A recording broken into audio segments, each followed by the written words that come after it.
Well, are you a doctor? You know how you find out if it's No. sentient? This is how you find out if it's sentient. Do you think Star Wars Episode 1 was good?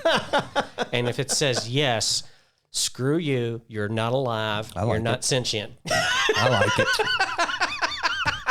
I haven't liked anything Star Wars since. Before we start, what's the pronunciation of this word? Sentient. Okay. Sentient. I always thought it was sentient. Just think SENSHENT. Sentient. Yeah, okay. Well, I was just checking before we started saying it differently. I used to say sentient. Yeah. I like how... I'm still going to say But I liked saying sentient. Yeah, but it sounds so... But what? It sounds so nerdy. Dude, think about that statement for a bit. Well, I know, but not in a good way. Mitch is fired. Not in a good way. Get the hell out. I hear Sheldon in my headphones saying freaking week without somebody getting fired. Sentient. Sentient. Most days. Sentient sounds more intelligent. Sounds like it sounds like a bad itch. Unless you say sentient. Yeah. Sentient. Put the emphasis on the first syllable. Sentient. Is this going to be one of our arguments we have in the company? Like, cause we should talk about this I guess we're recording. Yeah, he's recording. He said, I know, but I want this to be part of the podcast itself. He said, or the opener. He said dumb beep. I won't say the word because I know he's recording and he might use it, and I don't want to save him some time on, Apple doesn't like that word. Dumb beep beep. We have a rated, I think I made us PG rated. I didn't make us on Apple Podcast, our rating. I would hate to see a parent listening to their child listen to us. You never know. Parental guidance. What are you listening to? Oh, what's this NerdBrands? Weird people. Yeah. Why are you listening to this NerdBrands? What is that? Don't you listen to this ever again. Yeah. Okay. You're all about the impressions today. Yeah, man. That's Marge right there. I'm just waiting, I'm waiting for Matthew McConaughey. And then I'm out of here I'm out of here for good if that happens. I'm not. I'm not coming back. I'm not. I won't. I refuse. Man, I got away with so many impressions. I know. I'm sure you did. Yeah, see? John doesn't like it when I do them. He just gives me that look like, no. I admit they're not good, but that's because I'm pretty convinced that if you can do impressions really well, you probably have tonsils, and I don't have tonsils, so I can't do impressions very well. I do have tonsils, actually. Yeah, see? I'm the only one in my family that has them. Yeah. I have 2 left feet. Well, that's got to be a weird day for you when you get in the shower. Guess how many impressions I can do. Do you have tonsils and 2 left feet? Yes, I do. Oh, wow. Oh, okay. Well, then, Yeah. Well, I have no idea what we're talking about at this buying point. shoes must be hell for you. No, I just have to steal the other left shoe. He's just reaching to that. I have to buy 1 regular pair. The person that checks out is like making sure that everybody that checks out and buys shoes has got a left one and a right one. So you're that one guy that's like, nope, that's right. There's a lot of No, that's not a mistake. There's a lot of shoes out there in boxes that just have 2 right shoes, and it's not my fault. Anyways, what are we talking about? I don't know. Robert's just like, whatever, just go. My dad has left and right socks. My dad used to be my mom. Okay, well, welcome to the NerdBrand Podcast. I'm your host, Jason Davis. And I'm here with Mitch, and I'm here with Jonathan. And if you've been listening up until this point, God bless you. Yeah. Anyways, today we are talking about a relevant story. So by the time you see this, it's probably going to be about 2 weeks old. But, probably by then, we'll see if the Terminator takes over and we're all like standing on an ash pile or something, because Google's AI is, I will let you finish that statement. Sentient. Thank you. We are arguing about, obviously, that word, so I'm just not going to say it. But if you ask the internet, and you shall receive, and I say that in the opener because, man, I've been struggling to find something to talk about for this episode, because it's been staring me in the face like a loaded barrel, and I was just like, and then I opened up the news feed, and then there it was, and I was like, okay, here That's we go. Interesting. Yeah. So anyhow, this is what came up. And the fact that the rumor of Google's AI being sentient isn't what got me. The part that got me that I couldn't let go of and laughed my butt off was that the moment they're like, oh, yeah, it's sentient. He invites a friend over. Hey, come on over and meet, Lambda, or however they say it. And the guy that came over is a lawyer, and then Lambda, the new AI that's sentient, sorry, Mitch, is like now a customer, is like a client. It retained a lawyer. So this AI has retained a lawyer. Yeah, I'll think on that one for a minute. Not how I pronounce the word. You don't pronounce the same way. You said it fine. I think you said sentient. Thank you. So So it, I have to wonder about anything that becomes alive, and its first impulse is to hire a lawyer. Exactly. It's like if I have questions. We're that broken as a society. You walk out your front door, you're like, oh man, I need to call my lawyer. I am aware. I need a lawyer. What if it just starts lobbing lawsuits just left and right? And it has an unlimited amount of Bitcoin to pay for it. I haven't looked up what papers are being filed, but I'll be honest with you. The Reddit story, I forgot the publication it was, but they were like, the lawyers already started like filing paperwork and everything. So now the question is, who's paying this guy?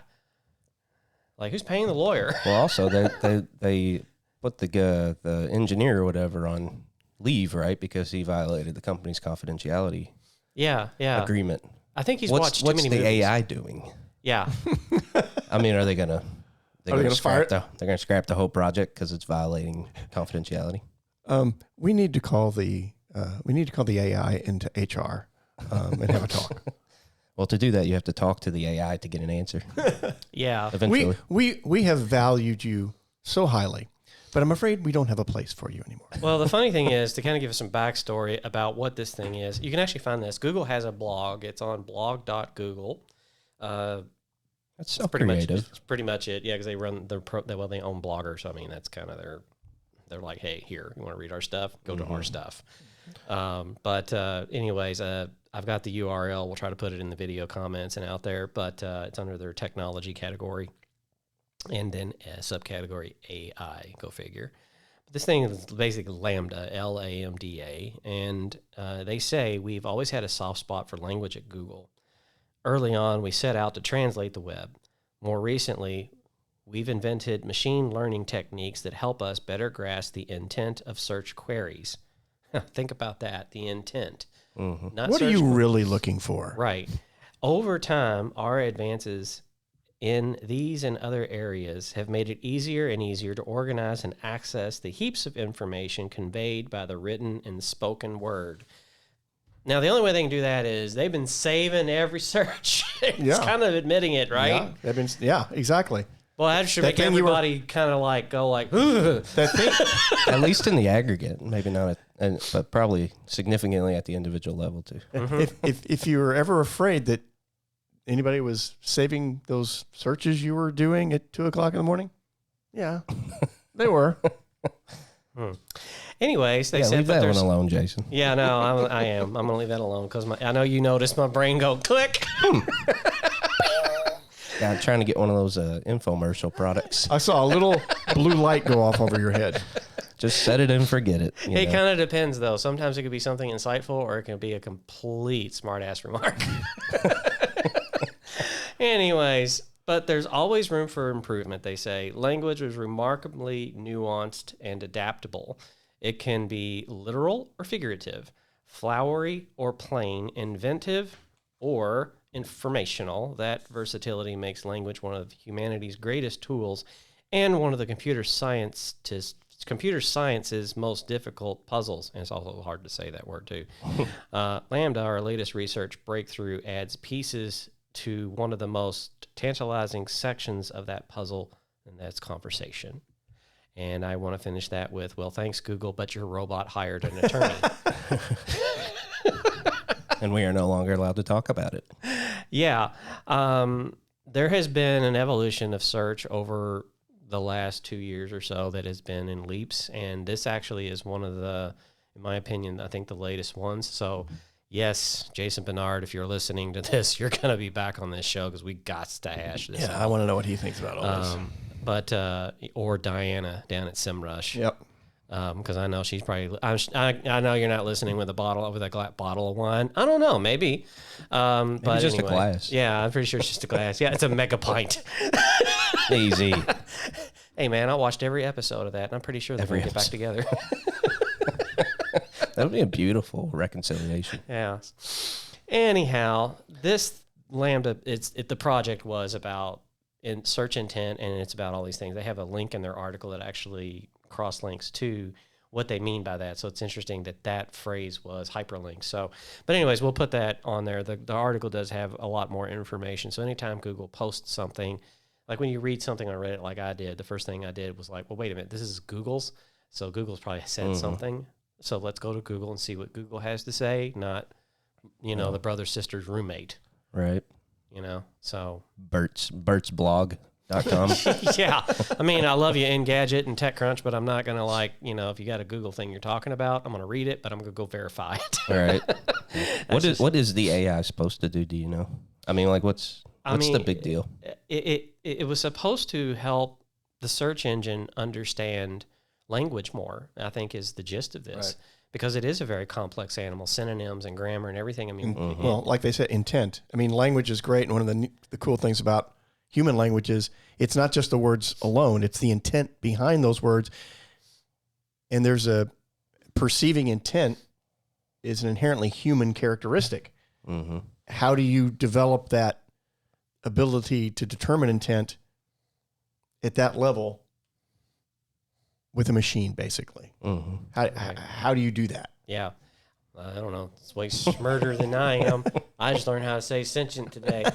So anyway, I think that whether or not if this is true, it's not really the debate of the show. It's to highlight that this has been something they've been working on. And when I've talked before, and we have had on our podcast before, and explained Google down at a very rudimentary level that it's a child. You have to tell the child all that. You can go check out that episode. But there is an AI at work. There is something else at a higher level that is working. There has to be, And because when you're dealing with like branded search and keyword search, paid search, I've kind of been the bold one to go out and say, like, here's in my opinion, 4 branches of SEO. Essentially is what I'm saying, because consumers, the business owner, they don't know. I need SEO. They know that's it. That's as far as they're going to go. Mm-hmm. They don't understand that paid and keyword and branded and there's differentiation. Different layers. Them. Yeah, there's layers. Not saying one is better than the other, and you should do one over the other. They all work in concert, as we always preach about advertising. Mm-hmm. But this is probably the mechanism that I would say is going to be the backbone to stretch across that. And support that and monitor that. Because we know in paid advertising, you've got PageRank, which to this day, nobody knows what the heck that does. And that's in paid, but that's only for paid search ads.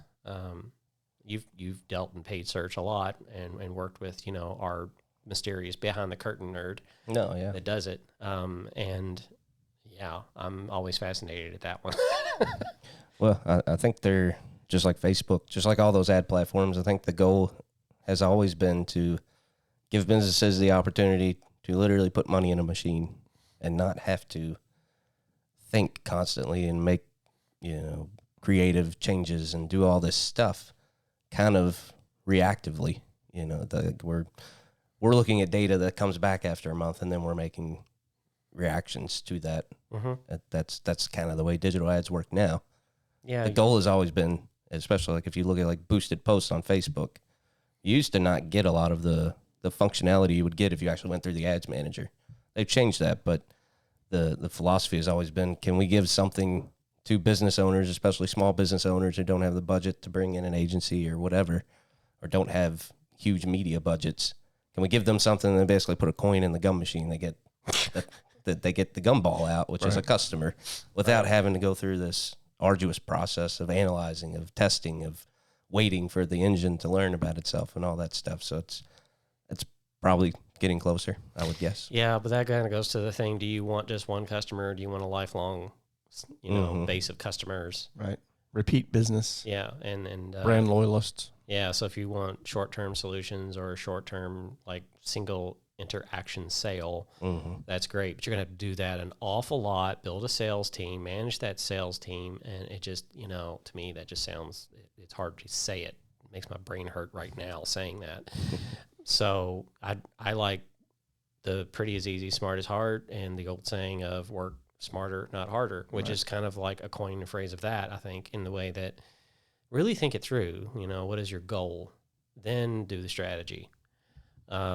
Because this animal is like, obviously, I cannot explain artificial intelligence. I'm not qualified. Now, I do know a gentleman that can come on and do that, and he builds robots. So, yeah, talking about you, Varka. Don't know if you listen, but there you go. Name dropped you. Yeah, it's something that because we don't really think about that as maybe an economic sector, but when you look at, like we talk about D2C, we look at automations now, and all those things are robots. Who's managing them? Mm-hmm. That's not just mechanics that, like a mechanic on a truck that physically touches, like, oh, this actuator didn't fire off, and now the robot's throwing the toilet paper into the corner and not on the truck. That's not just necessarily that. Right. There's an algorithm, there's code. They have to know that too. So they're coding, and they can turn a wrench, basically. And there's a user at the end of it too. I mean, Yes. There's somebody who's not going to know how to code, who's not going to know how to go deep into development, who needs to be able to use that thing or troubleshoot it or whatever. Yeah. I remember the days when, the cable guy would come to your house and you're like, oh, he's going to fix the cable. And then he would sit on the floor for hours and you'd be like, are you okay, dude? Because he's like sweating. Do you need lunch? Yeah, and you're just like, I don't think he can fix my shows. I don't think it's happening today, You start to Martha. get nervous, your kids. I can't see my stories. Yeah, my stories, Martha. I can't. That's not happening. But anyway, yeah, I just thought that this would be a great kind of a short episode, kind of get your all's feedback about this, because Mitch picked up on it's it. true. It always goes back to, in the end, what if nothing else, what has this done? It's got people talking about Google again. Mm-hmm. It's got people and kind of putting them in more of a light that makes people curious and makes people pay attention to them again. It's like, okay, the spotlight had kind of maybe wandered away from them. Okay, now it's back. So true or not, it has accomplished a goal. Yeah, I mean, there's that saying, Any PR is good PR. Right. Yeah. Unless you're Facebook. Yeah. Well, any PR is good PR in this circumstance until Facebook? Until the robot gets a body. Excuse me, Meta, whatever. Meta. That thing. Yeah. Well, the robot's going to get a body and turn into the nightmare scenario Elon Musk talked about. Then no one's happy, Mitch. That doesn't matter. And that's all bad PR. Google's like, sorry. Just bring it on, Well, you got Elon Musk talking about developing an Android, right? And everybody's laughing at that. But I did see, I think it's Boston Dynamics or whatever. Oh, yeah. I mean, I looked Thing's at been dancing, flipping, doing all kinds of stuff. I mean, it's here. All right. And the facial expressions, I'm just thinking, and I read this story, and I'm like, how long is Lambda going to figure out the Wi-Fi password and download itself into that? You never know.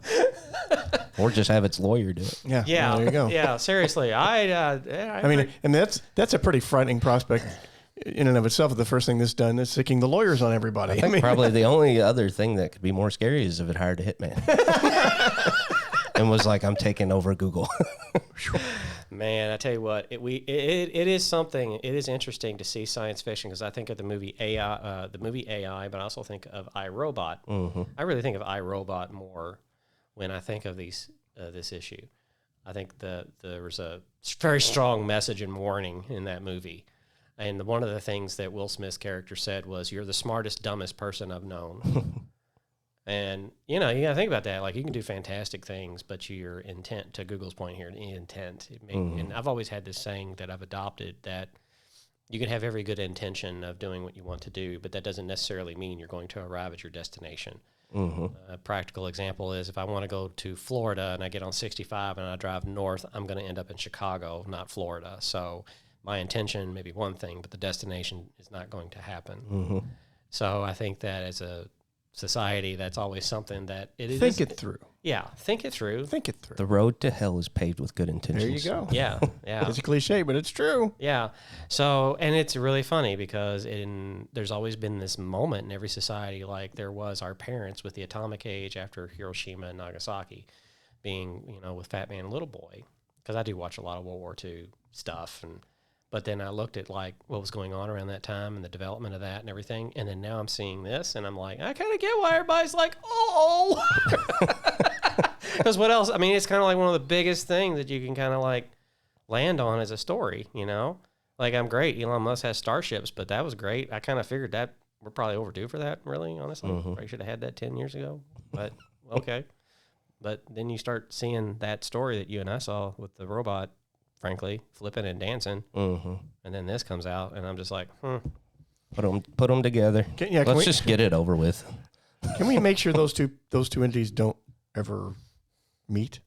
For all we know, that's the lawyer's job to say, like, no, they should. Yeah. Depends on if the lawyer specializes in mergers and acquisitions.